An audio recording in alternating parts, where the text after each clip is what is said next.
Welcome everyone at today's Trillium Flow Technology webinar season on pumping system optimization. The webinar will begin at 5 minutes past the hour to allow everyone to join. Thank you. Welcome everyone to the Trillium Flow Technology webinar season on pumping system optimization. The webinar will begin at 3 minutes past the hour to allow everyone to join. Okay, we can start. First of all, good evening and good morning. Today the presenter should be myself and my colleague Alessandro. My name is Matteo and I have over 18 years experience in the pump industry. Actually, I am in charge of power saving and retrofit project in the sales department of aftermarket division. Good morning and good afternoon, everyone. My name is Alessandro Nicchio and I've been working since 2006 in the pump industry after my degree in mechanical engineering. I spent most of my career in R&D department, focuses on new pump design, and now I am in charge of the aftermarket and service engineering and commercial operation. First of all, let me give you a quick overview of Trillium Flow Technology brand portfolio. Trillium Flow Technology has a driver brand portfolio that is well known in the pump and valve industry. Our pump brand include Bergman, Flowway, Gabbionetta, Termomeccanica, Rotojet, Wemco, and USP. For the valve products, Trillium Flow Technology valves brand are the Atwood Morel, Autotorque, Batley, Black Bruges, Hopkinson, Sarrazin Sabine, Tricentric, and the Red Point. In the right picture, show the Trillium global worldwide presence. Our key manufacturing and service center are located in Canada, China, France, India, Italy, Middle East, South Korea, United Kingdom, and United States of America.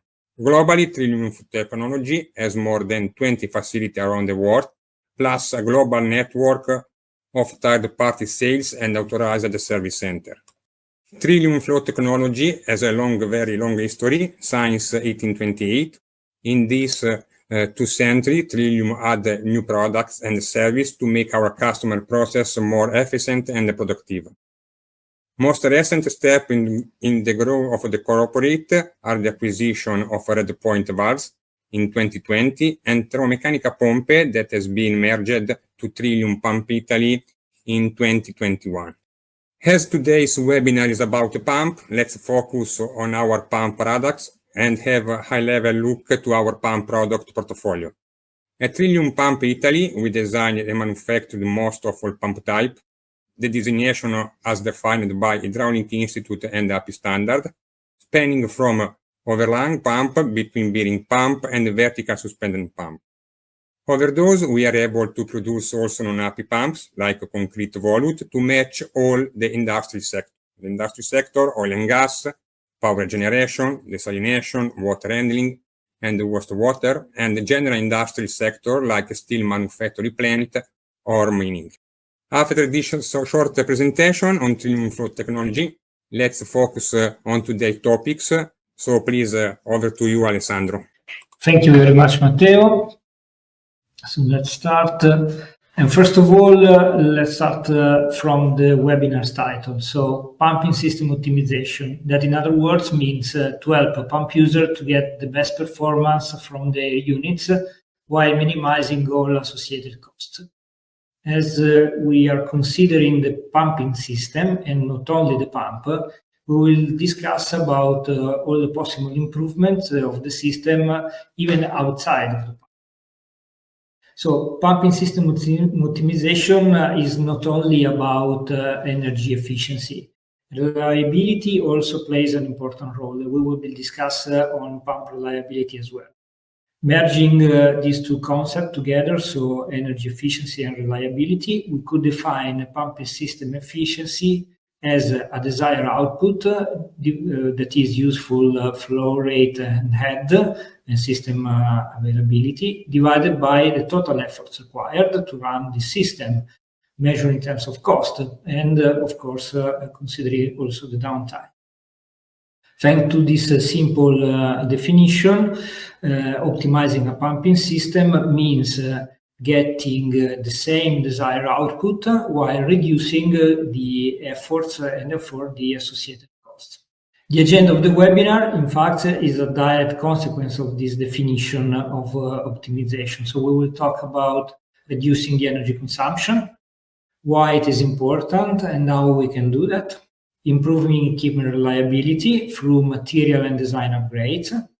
And of course, we will show real life case studies.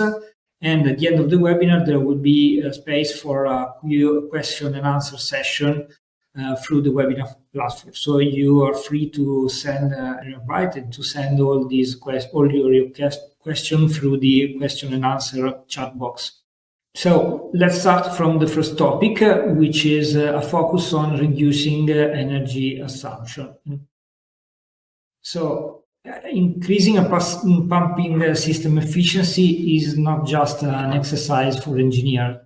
It has a huge implication on cost and on business effectiveness at the end of the day. So the pie chart shown in the slide shows clearly that the major voices associated to pump life cycle costs are related to energy consumption and maintenance above all.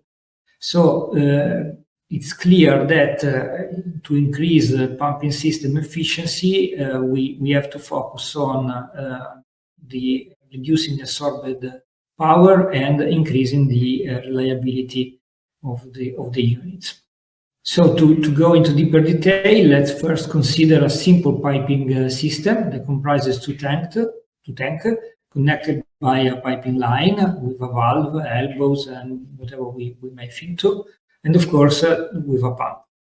Applying the conservation of energy principle, the energy used by the pump shall equal the amount of energy associated to the difference in energy between tank A and B. So it may be due to a difference in elevation or a difference in the pressure that has to be kept into the two tanks. Plus the energy that is dissipated by the moving fluid in friction phenomena and concentrated losses through the pipeline. So there will be a constant part of energy, differential energy between the two tanks, and a variable part which sum up to this constant part, which is instead proportional to the square of the flow.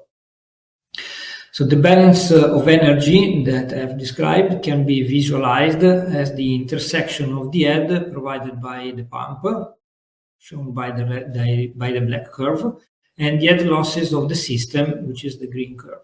Going into more details and quantifying the amount of power required by the pump, we can see that it depends on the volumetric flow rate, the total differential head, and that has to be seen as the sum of the real head required by the process, plus all the system losses that we have through the line. Then, of course, it depends on the fluid-specific gravity, and last but not least, the pump efficiency. So reducing the absorbed power means both optimizing flow and differential head requirement and increasing the efficiency of the pump itself. So let's first focus on increasing the pumping system efficiency, which most of the time plays the biggest part into the waste of energy. So head loss curves of the system are normally adjusted by means of valves that artificially increase the head losses in the system, reducing the flowing through the pumps. So this is the basic principle of pumping control through valve throttling that we all know is by far the most common way of controlling. So the common industry practice is therefore to take wide margins when specifying the pump performances, adding valves into the piping line, and then adjusting the throttling down the head surplus so that we get the desired flow rate and the real head required by the application, which is just a fraction of the head provided by it. The key concept to understand is that controlling the flow by throttlings implies a waste of energy and, of course, a system over design. Furthermore, operating the operating flow through the pump has also an effect over equipment reliability and therefore on the amount of maintenance required. This slide is showing the detrimental effect on pump reliability when operating far from the best efficiency point.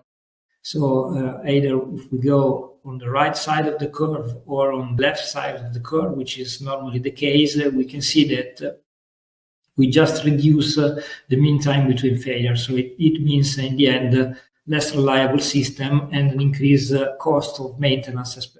Optimizing flow and head means in practice replying to the following questions. So what are the actual head requirements by the process, and how much of the head provided by the pump is normally dissipated? Is the existing pump correctly dimensioned or is it over-designed?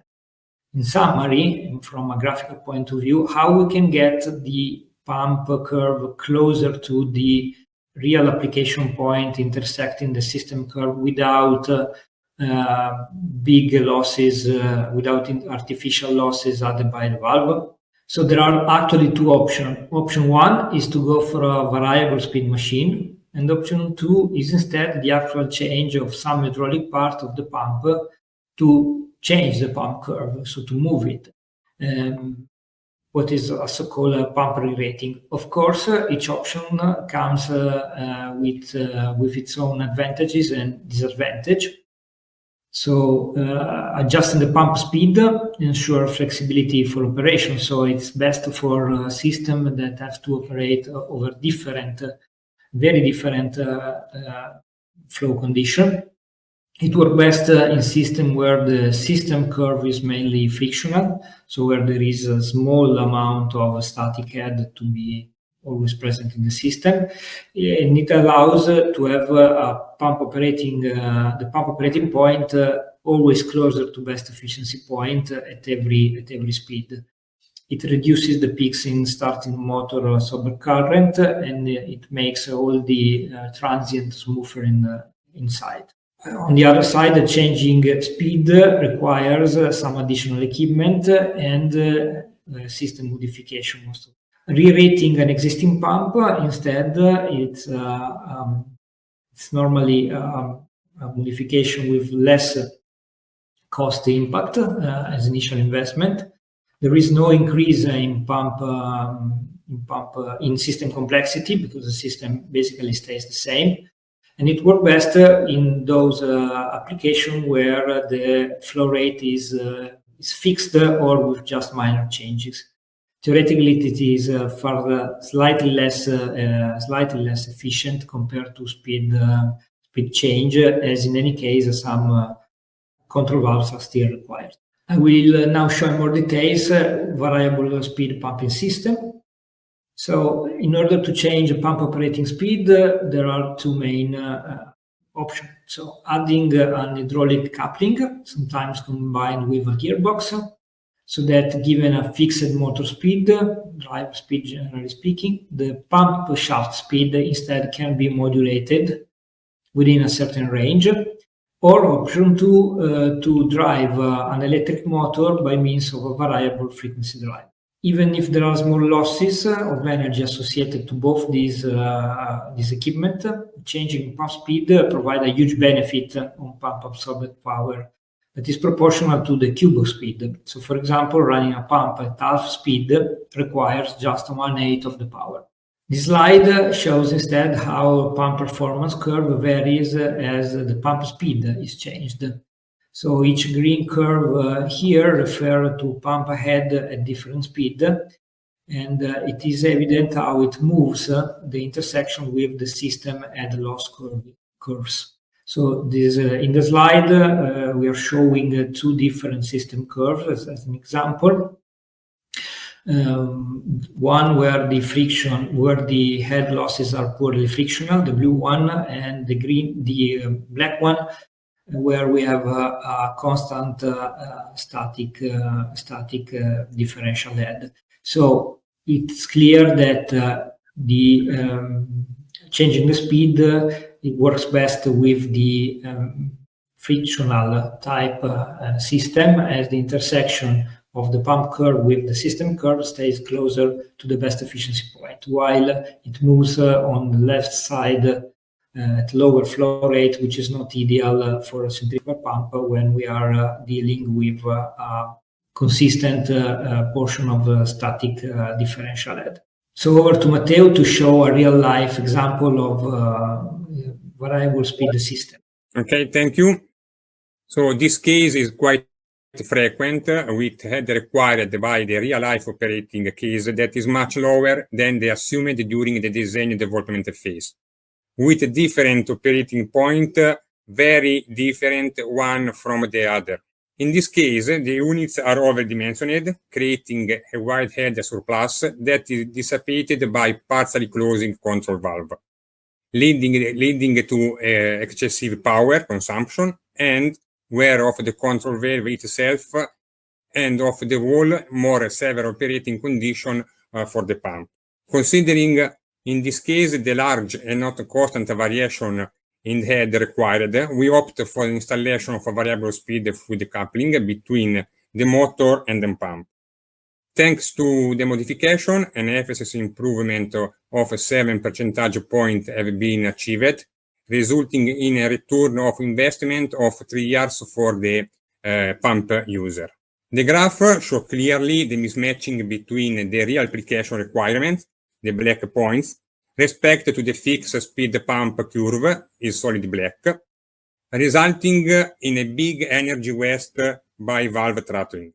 By adopting the variable speed coupling and regulating the pump speed, pump output can be modulated and it is been possible to limit valve throttling and reduce energy waste.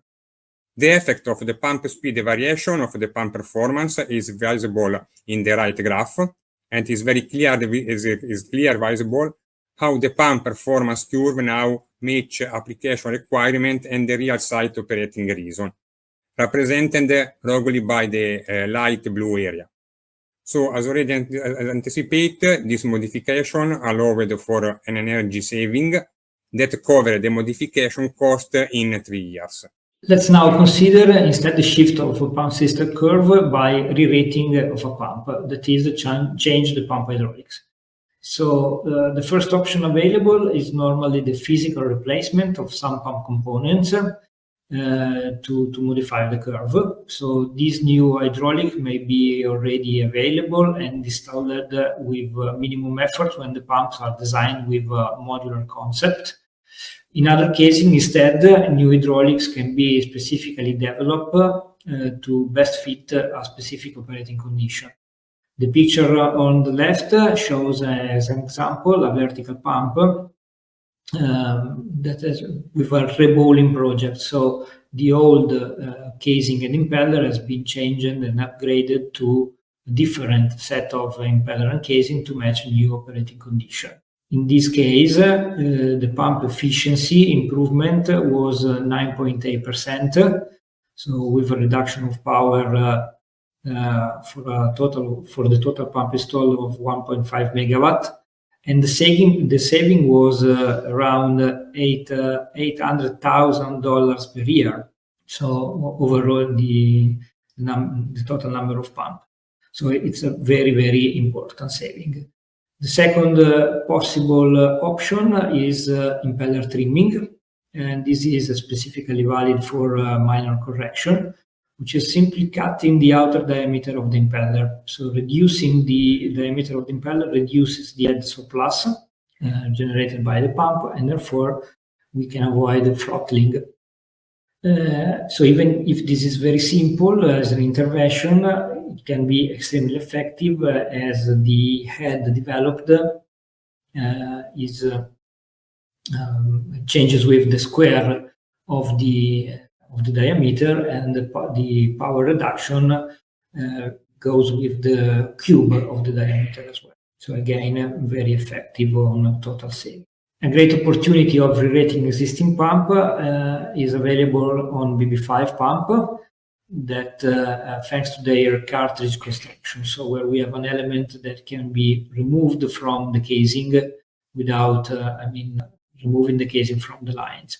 So as the slide is showing, the inner parts that are determining the pump hydraulics, so impellers and diffuser, can be replaced with a set of different design in order to match the new operating condition. And BB5 pump are normally quite powerful machine, so energy saving can be very consistent, and they can easily provide a very short return of investment period for this kind of project.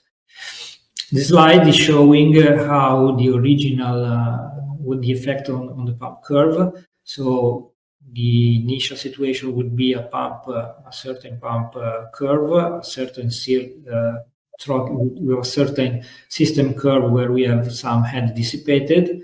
Now the modification would allow to move the pump curve closer to or at the intersection with the system curve with open valve or less or a smaller percentage of closing a valve, therefore reducing the head dissipation and getting all the savings in terms of power. Now we will see a short real-life case on impeller trimming benefit. Over to you. Thank you. So practically, this case is a modification of a vertical cooling water pump installed in a power generation plant. Those pumps are originally supplied by Thermomechanica on the basis of end-user specification. But when the plant came in stable operation, the real application requirements were different to design condition, with a remarkable reduction of normal flow rate required by the system. Moreover, at the suction reduction flow, the suction pit design combined with the pump operation generated surface vortex. Because of those of design operation condition, the pump was suffering premature wear of the impeller blade, vibration, and high energy consumption due to the pump overdimensioning. Our technician came to the site and analyzed the performance, the type of the damage of the impeller blade, and the real operation data. Understanding in cooperation with the customer what were the real application requirements in terms of flow and head. This slide is showing the original performance of the pump as they were specified by end user. The solution, as shown here in the graph, has been identified in the impeller trimming. We had calculated the correct system curve at the values of valve opening and we stabilized a new impeller reduction diameter to obtain the following effect. First, moving the pump operating point closer to the best efficiency point and away from the recirculation area. The second one is reduce the valve closing percentage, reducing head of the pump and saving the relevant energy consumption. In addition, we have hardened by metal coating the impeller blades, increasing the impeller resistance and the surface vortex to the suction channel. Thanks to this modification, pump efficiency increased by 10%. The total CO2 emission reduction is about 1.44 tons for years, resulting in a saving of $420,000 per year. Now, after this case study showing energy saving possibility related to the pump operation in the pump system, I'll hand over to Alessandro to discuss about increasing the pump own efficiency. Thank you, Matteo. So let's start looking at what we can do inside the pump. So far, main sources of power dissipation inside a pump are leakages of fluid between the rotating and stationary parts, as it occurs in wear rings, balancing drums, and interstage bushing, so with so-called volumetric efficiency. Then we have the losses due to friction and vortex related to surface roughness and the hydraulic design of the pump itself. And then we have the mechanical losses, again because of friction at bearings and mechanical seal. So the contribution of each of these three dissipation factors to overall pump efficiency differs greatly from pump to pump. For example, volumetric losses are important with high head and low flow application, while instead the mechanical losses are generally negligible except for very, very small units. So let's focus on energy dissipated into leakages, which is one of the major way of increasing pump efficiency. Whenever a gap occurs between two regions at different pressure, a leakage will flow through from higher pressure to lower pressure. And this is actually what happens at impeller wear rings, where the wear rings try to isolate the impeller discharge at a higher pressure from the suction region. Of course, the presence of the gap allows from some of the fluid to be recirculated, wasting the mechanical power that was provided by the impeller to increase the head of this volume of liquid.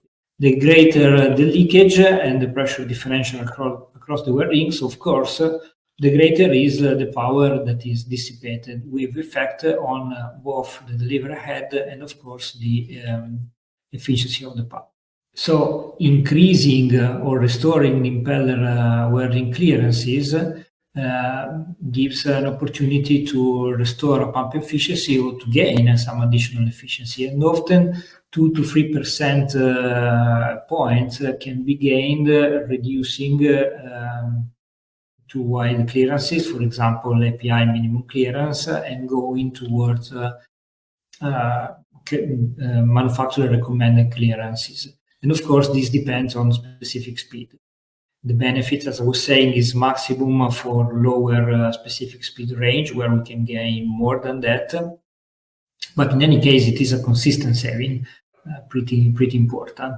Of course, these closing wear ring clearance works best in application where we are handling clean fluids without not much suspended solid and with not in hot applications, so where we have also thermal transit effect to be considered. This slide is an example of how the variation in wear ring clearance can impact the total cost of absorbed energy in a year. So you can see that even for a medium sized pump, we can immediately have cost savings or cost waste. It depends if you read the graph in terms of increasing the clearances because they get worn, or reducing the clearances because we improve an existing pump with closer wear ring clearances. So again, this normally gives a payback of the investment, which is very short. As we were mentioning before, another way of increasing efficiency is not related to volumetric efficiency, but to the friction losses we have inside the pump. So it can be improved by smoothing the hydraulic passages and therefore minimizing the friction losses in the impeller and in volume diffuser. So the hydraulic surfaces can be either polished with mechanical, chemical, or combined processes. So here you can see, for example, an impeller and a diffuser that have been mechanically polished. So very smooth to have the maximum efficiency. Or by adding coatings and lining, especially on pump casing, that again can result in a very smooth surfaces. The efficiency gain to impeller polishing depends on a big variety of factors. One of the most important is, of course, the status of the existing starting surface and their accessibility for the process used to smooth it.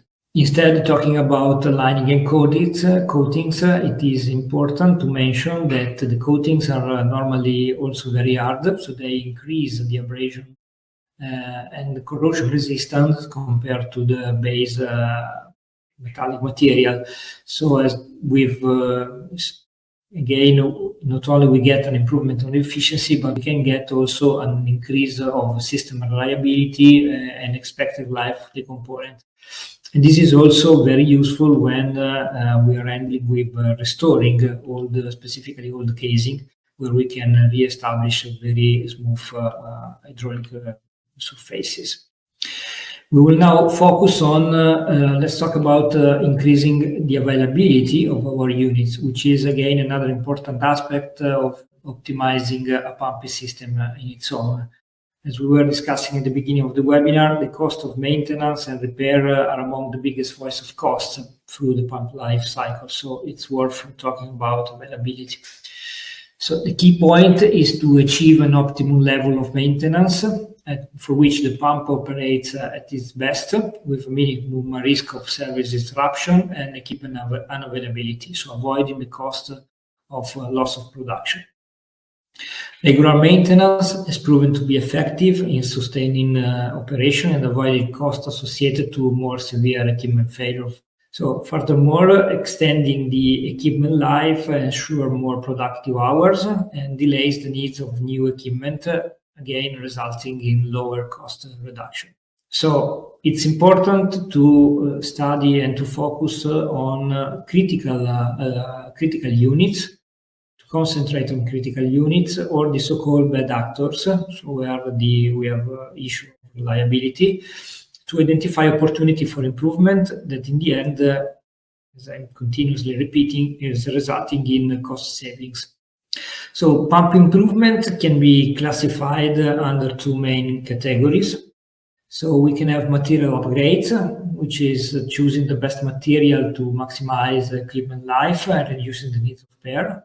Or we can have design upgrades, so keeping the same hydraulic performance if it's not changed, if it's not required to change them, but to change other feature in the pump so that it can achieve a smoother life and again less spare parts. So talking about material upgrades, depending on each specific component, different criteria for selecting a material should be considered. So for pressure boundary components, that is, for example, the casing and the covers, the mechanical strength is, of course, a very important characteristic.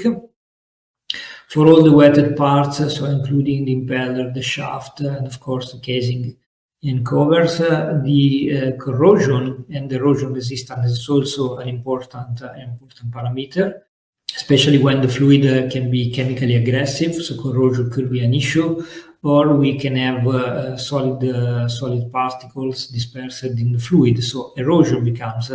Then a special mention for the material for the wear rings, as we have already discussed about the importance of keeping not too wide clearances in order not to lose volumetric efficiency. So there are materials that can be selected so that the life of the wear rings is increased. They keep the same, they maintain the same gap as with the original design. Then, last but not least, there are again several other important choices to configure the ideal pump for each specific application. And all these features represent a chance to upgrade every existing pump to increase its availability. So first of all, it's worth mentioning the type of bearing and the type of lubrication. So type of lubrication can be oil ring, flinger, purge mist, oil mist. So there are several options depending on how clean is the environment, if we need to add additional protection for a dusty environment. Then the type of bearings as well plays a crucial role. So from anti-friction bearing to going to more demanding application, hydrodynamic bearings, self-lubricated, or with a forced lubrication for the most demanding application again. Then cooling or heating plays a crucial role. The life of the bearings and life of the oil is greatly influenced by the temperature. So adding higher fans or water cooling or oil heater when we are operating in very cold environment, it can be extremely important. And last but not least, mechanical seal. So mechanical seal or packing are crucial for trouble-free operation of the pump. And they are very often among the primary causes of pump outage. So selecting a proper mechanical seal and seal plan associated, so that it can match the application demand, is crucial to get to the desired reliability. I'm going to now show real life case of a BB5 boiler feed pump that was suffering lack of reliability, and to show how this has been modified to solve the issue. So the pumps were installed in a refinery, even though they were operating as boiler feed pumps. One of the units in particular was suffering of very high vibration, lack of performance because of MPSH available that was lower than anticipated during the design stage. And furthermore, bearing housing were showing high temperature, and there were even signs of corrosion and erosion in the diffuser. As a result, the pump was not considered reliable by the end user. That started an expensive pump overhauling program every 3 months. And the findings at each pump overhauling were that damages due to corrosion and erosion inside the pump were worrying, increasing the increasing trend. So the situation was definitely not okay. So after visiting the site, the solution proposed by Trillium comprised a new double suction first stage that was optimized for MPSH so that the cavitation damages could be avoided, even though the MPSH at site was lower than expected. The upgrade of the bearing housing and a change from the anti-friction bearings to hydrodynamic radial bearings, self-lubricated, not to increase too much the complexity of the system. And then the pump internals material were upgraded from carbon steel to 12% chrome to cope with the, let me say, real characteristic of the fluid that was more erosive and corrosive than what anticipated. The impeller redesign was a very important step in this reliability increase project.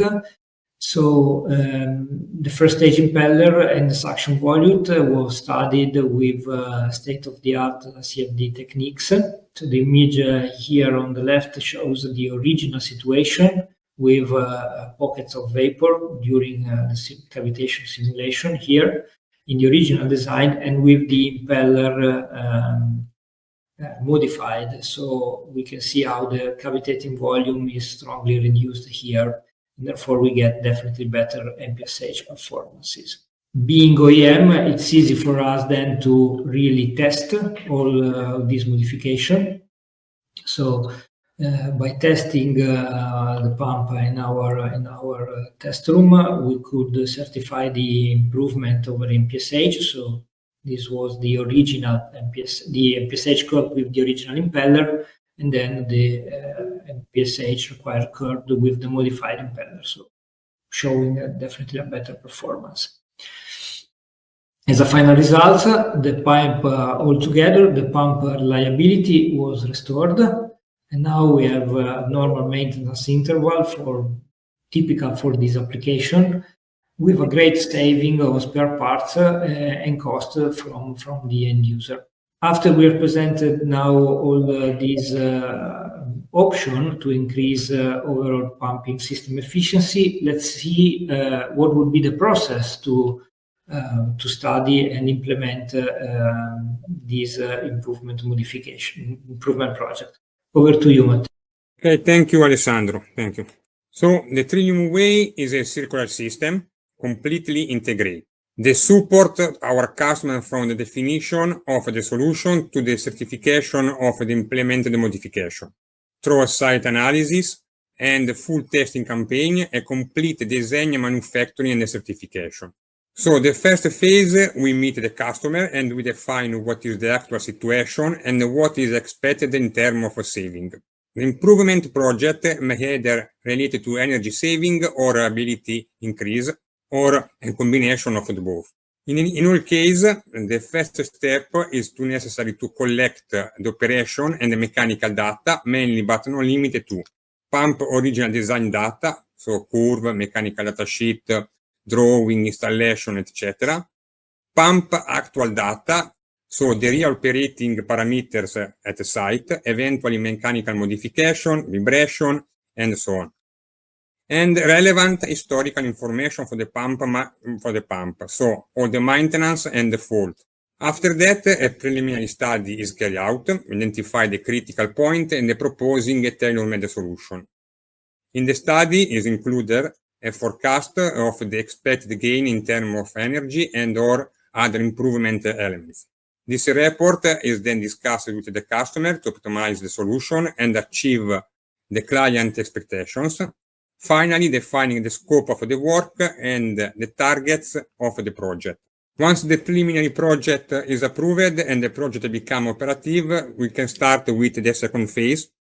Before any other action, our technician visited the plant with all necessary calibrate and certificate instrumentation and perform a complete set of measurements.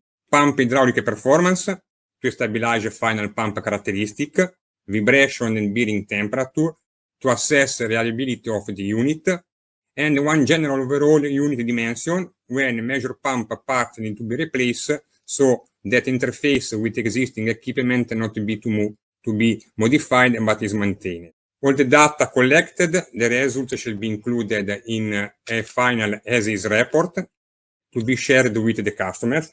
This is very important, especially for energy saving project, as it will allow certification of an improvement and grant the access for the pump user to compensation credit for the CO2. If required by the end user or in special case, this analysis test can be repeated also in our testing center in Italy or in Saudi Arabia. The third phase is done partially in parallel with the second one. In this part, Trillium engineering team study in detail the new configuration and produce all documents and drawing to implement it. Once the design and the calculation phase is finished, we can start with the manufacturing activity. Once the manufacturing phase are complete, the upgrade unit is tested in our testing center if it is required, or it is shipping directly on site, where Trillium field service engineering will supervise all installation and the pre-commissioning activity. The new unit is then tested in real operating condition and all relevant measurements collected and compared to the target value, showing the performance improvements compared with the initial status. A certified report with all relevant information is then issued to pump user so that it can be used for CO2 credit compensation process. So now we can just summarize what we have discussed today. We have shown the importance of pumping system efficiency to reduce pump operating cost, both in terms of cost of energy and reliability of the equipment. Second, several options to reduce energy waste associated to the pumping system have been described, considering not only the pump itself, but also how the pump is operated and controlled in a more holistic approach. Then we have also described the Trillium process to study and implement improvement project to guarantee the best-in-class turnkey solution for all our customers. Thank you very much for your attention. Please don't hesitate to ask us any clarification, and thank you again. So, okay, it's time for the Q&A session. So don't hesitate to fill in your question in the question and answer chat box. So here we have the first one. So is Trillium Flow Technology servicing also other brand pumps or just its own product? So very, very easy one. So we service all type of pumps regardless of the manufacturer. Yes, of course, we being OEM, so manufacturer pump ourselves, we have all the tools, competencies to operate and consider also other pump brands. As Matteo was saying at the beginning of the webinar, we have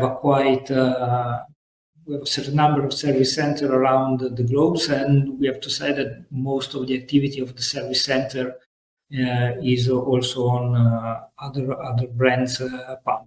So no issue at all if the pump you would like us to service is not a Trillium Flow Technology pump. So there are questions about possibility of agency contract in Indonesia. Well, maybe it's better if we address these on a separate.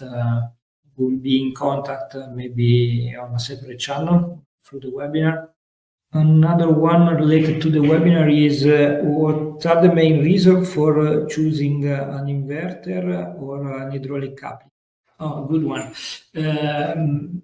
So first of all, the type of pump would be a driver for the choice between the hydraulic coupling or the variable frequency driver. Most of the time when we are talking about a vertical pump, which is normally already driven by an electric motor, the easiest thing with less impact is going with the variable frequency driver so that the pump structure is not influenced at all. Horizontal pumps instead, most of the time are equipped with an hydraulic coupling. Other than that, it's a matter of, let me say, general philosophy of machinery.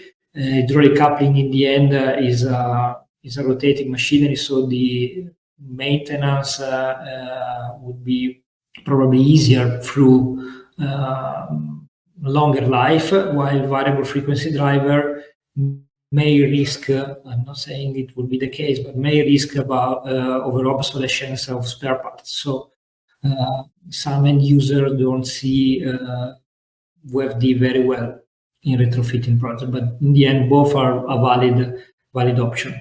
When it comes to the effect over the pump, with the pump speed variation, they are basically, is there any, please don't hesitate again to ask question through the question and answer. Is there a question, can vibration on a running pump affect its efficiency, and what could be the cause of vibration? So it's a very, very wide vibration will have a negligible or no impact over the efficiency of the pump itself. The vibration for sure will have an impact over the reliability of the pump. So vibration in any case, in the end, can be seen as a pumping system inefficiency, as it will cost you basically money in the long period maintaining the pump, just like waste of energy will do. So what could be the cause of vibration? Then again, this is, first of all, we do have a webinar in troubleshooting vibration, so please refer to our Trillium Flow Technology website, look for the webinar of vibration. There are a lot of potential causes for vibration. So they either may be design issue or maybe a lack of maintenance as well. So depending on each specific pump type. So again, if you need any further assistance on this topic and you have a bad actor and you want some of our engineers to help you, don't hesitate to contact us. Happy to do so. We still have 4 minutes for some question. Okay, so thank you very much for all your attention. Just as a reminder, again, refer to visit our Trillium Flow Technology website. There is a lot of material. All the webinars are stored there, very useful. And don't hesitate to contact us or any of our representatives or service center around the globe. Thank you very much, everyone, and have a nice day.